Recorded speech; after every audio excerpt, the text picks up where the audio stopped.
Wow wow, ಇದು ಜೋಶ್ ಅಂದ್ರೆ ಇನ್ನೊಂದ್ಸತಿ ಜೋರಾಗಿ ಹೇಳ್ತೀನಿ. ಎಲ್ರಿಗೂ ನಮಸ್ಕಾರ.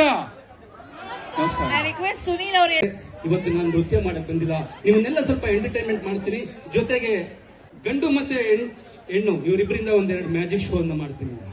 ಅವರು ಏನನ್ನ ಮ್ಯಾಜಿಕ್ ಶೋ ಪರ್ಫಾರ್ಮೆನ್ಸ್ ಅನ್ನ ಮಾಡ್ತಾರೆ ಅಂತಕ್ಕಂಥದ್ದನ್ನ ನಿಮ್ಮೆಲ್ಲರ ಮುಂದೆ ಇಲ್ಲಿ ಈ ವೇದಿಕೆಯಲ್ಲಿ ನಾನು ತೋರಿಸ್ತೀನಿ.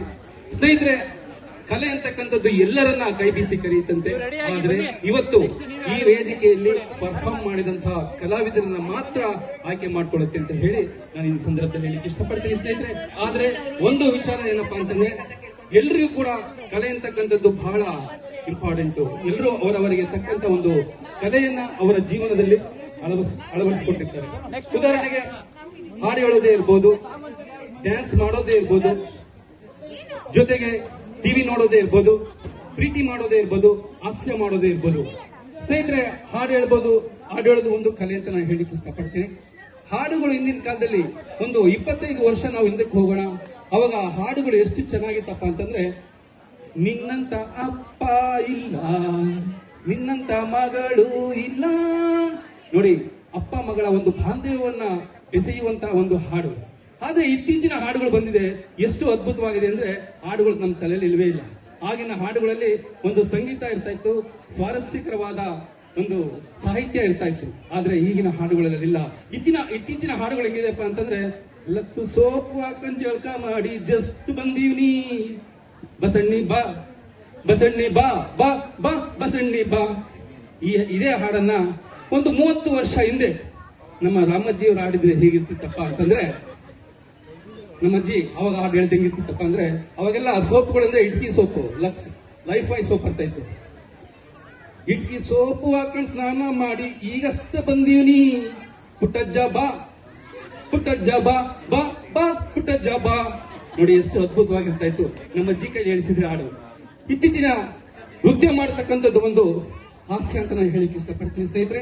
ಹಿಂದಿನ ಕಾಲದಲ್ಲಿ ಒಂದು 25 ವರ್ಷ ಹಿಂದಕ್ಕೆ ಹೋಗೋಣ, ಆಗ ನೃತ್ಯಗಳು ಹೇಗಿತ್ತಪ್ಪ ಅಂತಂದ್ರೆ, ಸ್ನೇಹಿತರೆ, ಮೆಲ್ಲು ಸೀರೆ ಸವಿಗಾನ, ಎದೆ ಜಲ್ಲನೆ ಹೂವಿನ ಬಾಣ. ಹೀರೋ ಮುಂದಕ್ಕೊಂದೆಜ್ಜೆ, ಹಿಂದಕ್ಕೊಂದೆಜ್ಜೆ, ಪಕ್ಕಕ್ಕೊಂದೆಜ್ಜೆ, ಈ ಕಡೆ ಪಕ್ಕಕ್ಕೊಂದೆಜ್ಜೆ ಹಾಕಿದ್ರೆ ನೃತ್ಯ ಮುಗಿದೋಗ್ತಾ ಇತ್ತು. ಆದ್ರೆ ಇತ್ತೀಚಿನ ನೃತ್ಯಗಳು ಹೇಗಿದಪ್ಪ ಅಂತಂದ್ರೆ, ಮೊನ್ನೆ ನಮ್ಮ ಗಾಯತ್ರಿ ಹೇಳ್ತಾ ಇದ್ರು, ಅಂಕಲ್ ಇವತ್ತು ವೇದಿಕೆ ಇದೆ, ನಮ್ದು ಸಂಗೀತ ಕಾರ್ಯಕ್ರಮ ಇದೆ, ನೀವೊಂದು ಒಳ್ಳೆ ಪರ್ಫಾರ್ಮೆನ್ಸ್ ಅನ್ನ ಕೊಡ್ಬೇಕು ಅಂತ ಹೇಳಿ ಹೇಳ್ತಾನೆ ಇದ್ರು. ಆದ್ರೆ ಪ್ರಯತ್ನ ಪಟ್ವಿ ನಾವು. ಆದ್ರೆ ನಮ್ಮ ನವೀನು ನಮ್ಮ ಮೇಘನ ಎತ್ತುಕೊಂಡು ರೌಂಡ್ ಹೊಡ್ತಿದ್ದ. ನಾನು ಯೋಚನೆ ಮಾಡಿದೆ, ನಾನೇನಾದ್ರು ವೇದಿಕೆಗೆ ಹೋದ್ರೆ ನನ್ನ ಹೆಂಡತಿ ಎತ್ಕೊಂಡು ಹೆಂಗಪ್ಪ ನನ್ನ ರೌಂಡ್ ಹೊಡ್ಸೋದು. ಒಂದು ಪ್ರಾಕ್ಟೀಸ್ ಮಾಡಿದ್ವಿ, ಸೊಂಟ ಹಿಡ್ಕೊಂತು, ಇನ್ನೂ ಸೊಂಟ ನೆಟ್ಟಾಗಿಲ್ಲ ನನಗೆ. ಅದಕ್ಕೆ ಬಿಟ್ಬಿಟ್ಟು ಈ ಡ್ಯಾನ್ಸ್ ಹವಾಸನೆ ಬೇಡ ಅಂತ. ಇನ್ನ ಟಿವಿ ನೋಡ್ತಕ್ಕಂಥದ್ದು ಒಂದು ಕಲೆ ಅಂತ ಹೇಳಿದೆ. ನಮ್ಮ ಹೆಣ್ಮಕ್ಳು ಎಲ್ಲರೂ ಕೆಲ್ಸಕ್ಕೆ ಹೋಗೋರ್ನ ಬಿಟ್ಟು ಟಿವಿ ನೋಡ್ತಾರೆ ಬಹಳಷ್ಟು ಜನ. ಯಾರ್ಯಾರು ಟಿವಿ ನೋಡ್ತೀರಾ ಕೈ ಎತ್ತಿ ಸ್ನೇಹಿತರೆ. ಹೆಣ್ಮಕ್ಳು ವೆರಿ ಗುಡ್, ಸೂಪರ್. ಒಂದು ಅಗ್ನಿ ಸಾಕ್ಷಿ ಅಂತ ಹೇಳಿ ಒಂದು ಸೀರಿಯಲ್ ಬರ್ತಾ ಇತ್ತು, ಯಾರ್ಯಾರು ನೋಡಿದ್ದೀರಾ ಅದನ್ನ? ಅಗ್ನಿ ಸಾಕ್ಷಿ ಸೀರಿಯಲ್ ವೆರಿ ಗುಡ್, ನಮ್ಮ ಸಿಸ್ಟರ್ಸ್ ಎಲ್ಲ ನೋಡಿದ್ರೆ. ಅದರಲ್ಲಿ ಹೀರೋಯಿನ್ ಎಸ್ ಯಾರ್ಯಾರು ಗೊತ್ತಿದ್ಯಾ? ಅಗ್ನಿ ಸಾಕ್ಷಿ ಮೇಡಮ್ ಇವಾಗಿಂದಲ್ಲ ಮೇಡಮ್, ಹಳೆ ಅಗ್ನಿ ಸಾಕ್ಷಿ ಅಲ್ಲ. ಸೀರಿಯಲ್ ಅಲ್ಲಿ ಯಾರು? ಸೀರಿಯಲ್ ಅಲ್ಲಿ ಹೀರೋಯಿನ್. Very good, super. ನಮ್ಮ ಗಾಯತ್ರಿ ತುಂಬಾ ಚೆನ್ನಾಗಿ ನೋಡಿದ್ದಾರೆ, ಸಿದ್ಧಾರ್ಥ ಮತ್ತೆ ಸನ್ನಿಧಿ. ಇವರಿಬ್ರು ಬಹಳ ಅನ್ಯೋನ್ಯತವಾಗಿ ಆ ಸೀರಿಯಲ್ ಅಲ್ಲಿ ತುಂಬಾ ಚೆನ್ನಾಗಿ ಮಾಡ್ತಾ ಇದ್ರು. ಒಂದಿನ ನನ್ನ ಹೆಂಡತಿ ಕೂಡ ಆ ಸೀರಿಯಲ್ ಅನ್ನ ನೋಡ್ತಾ ಇದ್ರು. ಸುಮಾರು ಒಂದು 7ರಿಂದ 7:30 ಗಂಟೆ ಸಮಯದಲ್ಲಿ ಆ ಸೀರಿಯಲ್ ಬರ್ತಾ ಇತ್ತು. ಸ್ನೇಹಿತರೆ, ನಾನು ಆಫೀಸಿಂದ ಅವತ್ತು 7 ಗಂಟೆ ಸಮಯಕ್ಕೆ ಸರಿಯಾಗಿ ಮನೆಗೆ ತಂದೆ. ನನ್ನ ಹೆಂಡತಿ ಸೀರಿಯಲ್ ನೋಡ್ಕೊಂತ ಕೂತಿದ್ದು. ಸೀರಿಯಲ್ ನೋಡ್ತಾ ಇದ್ದಾರೆ, ಅದು ಫುಲ್ಲು ಮಗ್ನಳಾಗ್ಬಿಟ್ಟಿದ್ದಾಳೆ. ನನ್ನ ಕಡೆ ಗಮನನೇ ಕೊಡ್ಲಿಲ್ಲ.